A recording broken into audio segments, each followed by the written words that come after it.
부정청약이 낙마의 결정타였다라는 얘기예요. 왜 많은 것들 중에 저희 많이 봤죠. 뭐 입시 의혹도 있고 뭐 청약도 있고 많은데 그중에 딱 이게 결정타였다. 왜? 요걸 좀 보겠습니다. 특히 해당 의혹은 임명을 강행하더라도 계속 수사를 받아야 하는 사안이란 점에서 걸림돌이 됐다라는 거예요. 자신의 말대로 그때 사이가 굉장히 안 좋아서 예를 들어서 뭐 혼인신고를 하지 않다가 네. 안 하니까 부양가족으로 했다는 거잖아요. 설사 결혼식 했고 혼인신고 않고 사이가 안 좋다고 해도 그건 부양가족은 아니거든요. 그리고 사실 그 당시에 이제 본인은 뭐 부부관계 깨졌다고 얘기하는데 왜 근데 전셋집 얻어주고 또 거기에 돈까지 대준 거예요. 아니 이혼할 가능성이 있으면 그럴 필요가 없는 거 아니겠습니까? 좀 약간 주식시장에 좀 비유를 하고 싶은 생각이 들더라고요. 네. 그러면 이 이혜훈이라는 주식을 상장한 게 누구냐도 굉장히 중요한 겁니다. 주식시장에 상장을 하고 이 주식을 선택해 주세요라고 공시를 합니다. 네. 근데 그 공시들이 다 허위 공시였던 거예요. 그래가지고 선택을 했어요. 그럼 선택한 사람도 책임을 져야죠. 이재명 대통령은 숙고와 고심 끝에 이혜훈 기획예산처 장관 후보자의 지명을 철회하기로 결정하였습니다. 후보자는 보수 정당에서 세 차례나 국회의원을 지냈지만 안타깝게도 국민 눈높이에 부합하지 못했습니다. 통합 인사를 통해 대통합의 의미와 가치를 되새기고자 하는 이재명 대통령의 숙고와 노력은 계속될 것입니다. 요지는 국민 눈높이에 안 맞았다라는 얘기인 거죠. 청문회에서 다 소명하겠습니다, 설명하겠습니다라고 했는데 대체 그럼 뭐가 안 맞았다는 건지 청문회에서 이 후보자의 얘기 잠깐 들어보시죠. 입만 열만 거짓말 하시는데 자 보십시오. 그러면 장남은 무슨 전형으로 입학했습니까? 국위 선양자가 누구냐고요? 훈장을 받 17년지를 잘 기억을 못했고 장난감 차남을 헷갈린 것은 저희들이 그 실수를 인정합니다. 사실은 제가 이제 이런 얘기를 공개적으로 하게 되지 않기를 간절히 바랬는데 혼례를 올리고 곧바로 좀 문제가 생겼습니다. 관계가 파경이 되면서 이 모든 게 이제 정신적인 압박과 스트레스 등등으로 필요하면 이 아파트 내가 포기하겠다. 이 정도는 각오를 가지셔야 네. 그런 용의가 있으신 거예요? 네. 예? 대답을 하세요. 고개 네. 끄덕끄덕 하시면 누가 압니까? 속기록에 남겨야지. 네. 내가 뭐예요? 계속 있다고요. 후보자님, 야! 이렇게 말하시면 안 되는 거 아닙니까? 이렇게 말하시면 안 되는 거죠. 저는 사과를 했다고 생각했고 제 사과가 좀 전달이 되지 않았을까 했는데 국민의힘에 소속되어 있는 옛날 제 전직 보좌진들에게 뭘 얼마나 압박을 하는지 저도 다 듣고 있습니다. 네. 이혜훈 후보자가 받고 있는 의혹들 사실 한두 가지가 아니었었죠. 이거 좀 볼까요? 그동안 받았던 이 의혹과 해명입니다. 장남의 위장 미혼 아파트 부정청약 의혹과 관련해서 당시의 관계가 상당히 안 좋았었어요. 그래서 자칫 혼례가 유지되기 어렵다고도 생각했습니다라고 얘기를 했었죠. 그리고 청약 당첨 이전의 장남의 서울 거주에 대해선 혼자 빨래 이런 걸 하기 힘들어해서 서울 본가에 좀 머물렀습니다라고 얘기를 하고요. 장남의 이 입학 관련해서는 처음에 다자녀 전형이라고 얘기했었는데 다자녀 전형이 없었는데요 하니까 알고 보니 사회기여자네요 라고 얘기를 하면서 한 얘기가 조부가 이 훈장을 받아서 그 자격 요건도 됩니다 라고 얘기를 했고요. 뭐 그 전에 가장 처음 나왔었던 건 사실 깜짝 지명이 되고 난 다음에 비상계엄 옹호 발언 관련해서 이거는 집회에서만 했지 방송에서는 그런 얘기 한 적이 없습니다 라고 얘기를 했고 아까 본인 직접 해명하는 것도 들으셨죠. 폭언, 갑질 의혹에 대해선 나는 사과를 했다고 생각했는데 이게 잘 전달이 안 됐나 보다 뭐 이런 취지로 지금 얘기를 했어요. 사과했다라고 얘기했고 이 정책적으로 확장 재정으로 급선회한 것 관련해서 윤석열 정부 3년을 지켜보면서 굉장히 많이 돌아보게 됐습니다라고 얘기를 했다라는 건데 김규영 대변인님 일단 후보자 본인이 얘기한 것처럼 청문회에서 본인 생각을 다 소명을 하긴 했습니다. 근데 소명은 했는데 해소가 안 됐다는 거 아닙니까? 혹 때려다 혹 더 붙인 격이라고 저는 생각이 되는데요. 처음에 이혜훈 지명자 관련해서 발표를 했을 때 제가 우스갯소리로 분위기에 휩쓸려 갔다 후회하게 된다 그 얘기를 했습니다. 왜냐하면 네. 본인이 집회 나간 부분에 대해서 내가 분위기에 휩쓸려서 갔다가 나 지금 후회한데 그런 얘기를 했거든요. 근데 결국 이재명 정부, 이재명 대통령이 어떻게 보면 회심의 그쪽에서 볼 때는 이제 통합 카드라고 보지만 저희가 볼 때는 정치적인 어떤 카드다. 그런 카드인데 이용만 당한 티슈처럼 뽑아 쓰다가 쓰레기통에 어떻게 보면 버려질 거다 저희가 생각을 그렇게 했는데 그렇게 됐습니다. 형식도 보면 자진 사퇴가 아니라 지명철회잖아요. 네. 당사자가 뭔가 본인 느껴서 뭔가 결정할 수 있는 공간도 주지 않았습니다. 이재명 정부 입장에서 이거는 악재이기 때문에 빨리 그냥 소위 말해서 쳐버리는 거거든요. 그러니까 무엇보다도 저는 통합 인사라고 한다면 이해운 지명자가 가지고 있던 예전에 포퓰리즘 어떤 정책에 대한 반대 그런 의견을 가져가서 이른바 플랜 B나 레드 팀으로서 써야 되는데 네. 그러니까 윤석열 정부에 있었던 건전 재정 관련해서 그거를 완전히 부인하는 격. 그렇다면 이재명 정부의 확장 재정에 대해서 누구보다 충실한 기수가 필요했던 거거든요. 그건 통합이 아니라 사실상 보수 쪽에 대해서 어떻게 보면 통합이라는 이름으로 해서 뭔가 자극적인 공격했던 게 아닌가 싶고 저는 이거는 사필 규정이라고 봅니다. 네. 지금 사실 처음부터 보수 쪽에서는 그렇게 생각을 했었다. 뭐 정말 이게 쓰임이 중용이 될 것이냐. 그 전에 그냥 어떻게 보면 이용되지 않겠느냐라는 취지로 지금 말씀을 하셨어요. 근데 말씀 중에 살짝 먼저 나왔죠. 요거부터 좀 먼저 짚어보겠습니다. 이 관련해서 어제 청와대 고위 관계자가 뭐라고 했냐면 당에서 의견이 오기 전에 대통령이 먼저 결정했다라는 그 워딩이 있었죠. 같이 볼까요? 당의 입장이 오기 전에 대통령이 먼저 결심을 했다. 지명철회의 결심을 했다라고 얘기를 했습니다. 근데 이 얘기가 김준욱 대변인님 사실 보통 자진사퇴 형식을 많이 띠죠. 그런데 자진사퇴가 아니라 지명철회를 했다라는 건 이해운 후보자가 사퇴할 여지를 줬는데 본인이 안 하겠다고 한 거냐 아니면 그런 선택의 여지 없이 그냥 바로 대통령 선에서 지명철회로 간 거냐라는 겁니다. 뭐 자세한 건 알 수는 없습니다만 제가 추측컨대 대통령께서 그 지난 한 3주 정도 이해운 지명자에 대한 의혹이 해소되기를 기다리면서 지켜보셨을 것이고요. 특히 지난주에 있었던 그 기자회견에서 그런 말씀하셨어요.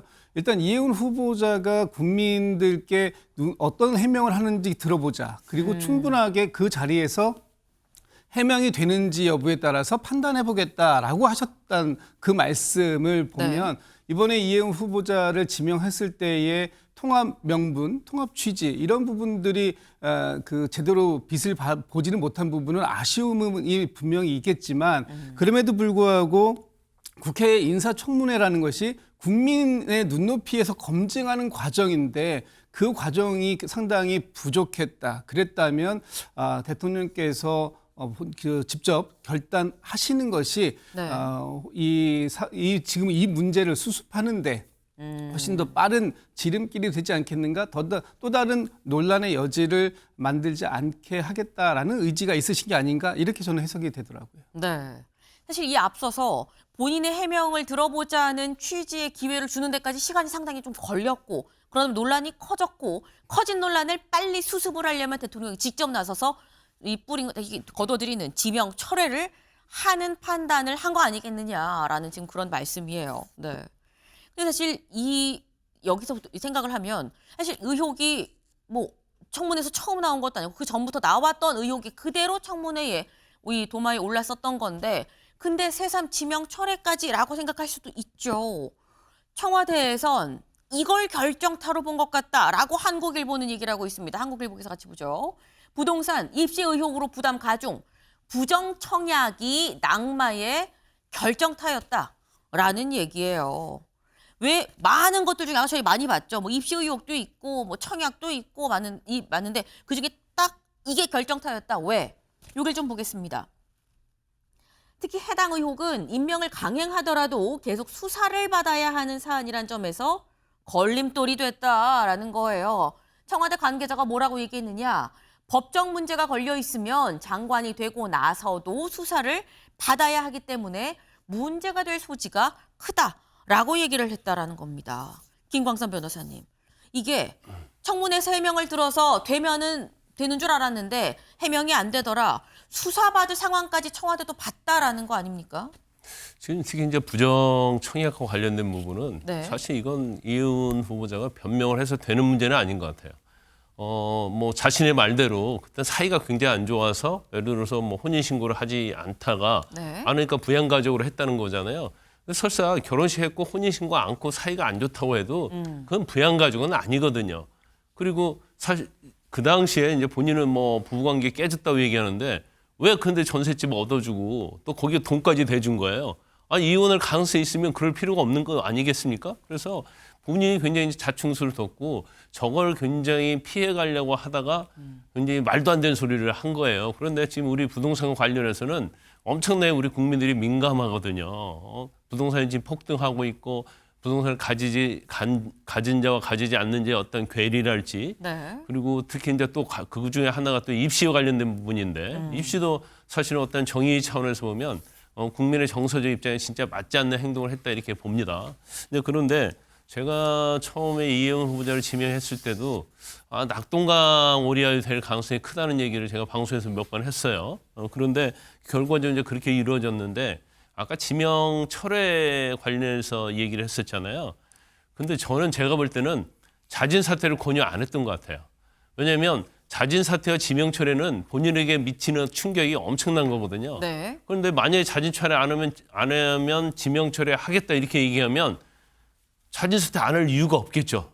누구든지.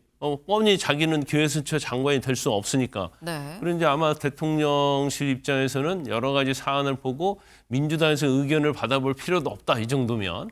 그래서 지명 처리를 했는데 사실은 이건 굉장히 이혜훈 후보자에게는 이제 후보자도 아니죠. 엄청나게 데미지가 많이 입었다고 봐요. 그러니까 볼 필요도 없다. 그래서 자진 사퇴를 기회도 안 주고 이제 지명 처리를 해버렸기 때문에 네. 그래서 본인 자체는 뭐 여기서 끝나는 게 아니죠. 결국 수사도 좀 받아야 하고 특히 네. 입시와 부동산 부분은 수사를 받아야 하고 우리가 많이 논란이 되는 그런 펜타스 이것도 이제 취소될 가능성은 저는 굉장히 높다 생각하는데 아하. 이제 한 가지 이런 문제가 있는 거죠. 왜냐하면 이제 검증에 관해서 이제 대통령은 어떻게 알 수 없었다고 얘기하지만 네. 세평이 아무리 야당에서 정치했던 사람이다 할지라도 그 세평 알아보는데 어렵지 않거든요. 그다음에 두 번째로 그 부정청약 그것도 재산이 갑자기 늘었거든요. 엄청나게. 그러면 그걸 추적할 수 있는 거고 청약 과정에서 뭐 문제가 없는지 들여다볼 수도 있는데 그런 걸 전혀 들여다보지 못했다는 것은 검증에 어떤 시스템에 문제가 있었다 저는 그렇게 봅니다. 네. 지금 이건 결국 사실 검증에 문제가 있었다라는 얘기 아니겠느냐. 지명 철회까지 할 정도라고 한다면 본인의 이 진보 진영의 좀 잘못을 청와대의 검증에 좀 문제가 있다라는 걸 좀 인식을 해야 된다라는 취지로 지금 말씀을 하셨어요. 이재명 정부에서 장관급 고위직이 낙마한 이번이 4번째 사례인가요? 같이 볼까요? 네. 처음에 오광수 전 민정수석이 있었죠. 이때 자진 사퇴를 했었습니다. 장관급이죠, 민정수석도. 이진숙 전 교육부 장관 후보자 지명 철회였습니다. 이땐. 그리고 강선우 전 여가부 장관 후보자 자진 사퇴 형식이었었고요. 이번에 이혜훈 후보자가 지명 철회다라는 거예요. 김상길 위원님. 네. 어쨌거나 이 아무리 야당 인사라고 해도 검증에서 제대로 못 걸었다는 거는 어떻게 할 거냐라는 취지로 말씀하셨거든요. 뭐 검증에 좀 실패한 부분에 대해서 사과를 하고 앞으로 이런 부분을 막기 위해 최선을 다할 수 있는 방안을 마련을 해야 되겠죠. 그렇지만 저는 이거를 이번 상황을 지켜보면서 좀 약간 주식시장에 좀 비유를 하고 싶은 생각이 들더라고요. 네. 그러면 이 이혜훈이라는 주식을 상장한 게 누구냐도 굉장히 중요한 겁니다.